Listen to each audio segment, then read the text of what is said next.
My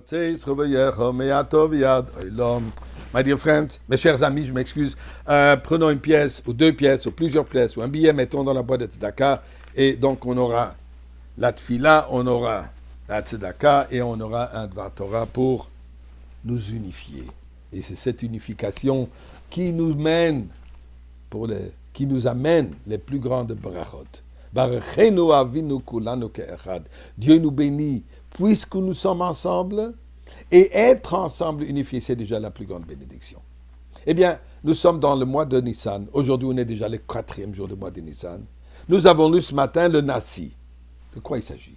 Bien, regardons. Depuis Rosh Chodesh Nissan, qui était la semaine dernière, jeudi, on ne dit plus Tachanoun. Et pourquoi? D'ailleurs, durant tout le mois de Nissan, on ne va pas dire Tachanoun. Pourquoi? Puisqu'il y a les premiers 12 jours qu'on ne dit pas Tachanoun. Ensuite, nous avons la fête de Pessah, ce qui forme que la majorité du mois entier est un mois de fête.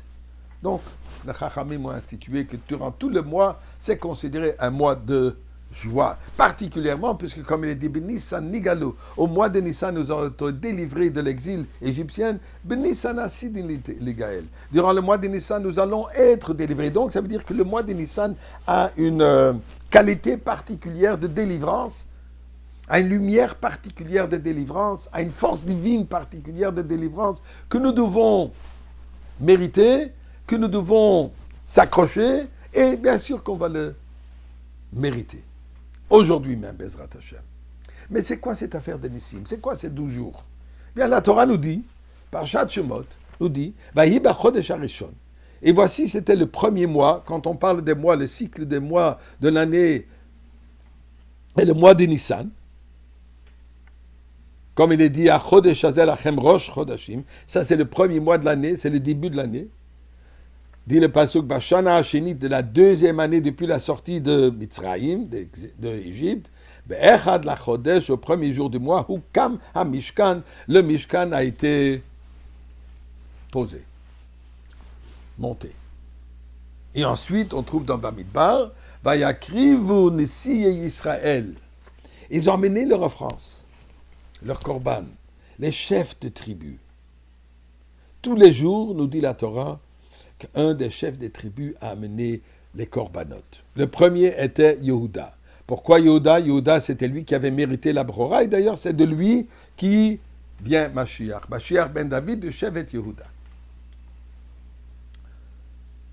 Après Yehuda, Issachar, l'étude de la Torah, Zevulun, l'associé de Issachar, et finalement, aujourd'hui, le 4e jour, Reuven. Et nous lisons tous les jours, c'est ce qui est dit dans la paracha, dans le Bamidbar, les sacrifices, les offrandes qu'ils ont amenés, malgré le fait qu'ils étaient tous les mêmes, chacun est tellement important que la Torah cite encore une fois toutes les korbanot qu'ils ont amenés. Et ensuite, nous avons la coutume de dire Yehi Ratzon, une prière, en disant que si nous sommes de cette tribu-là, que Dieu nous donne les bénédictions, les lumières, les étincelles qui sont dévoilées, qui étaient dévoilées par le Nassi à cette époque, qu'il nous illumine avec ces lumières. Malgré le fait que tous les jours on dit un autre chevet, puisqu'en réalité les shvatim sont reliés et les Nissim sont reliés. Mais la question est qu'est-ce qu'il y a de tellement particulier? C'est quoi cette grande joie?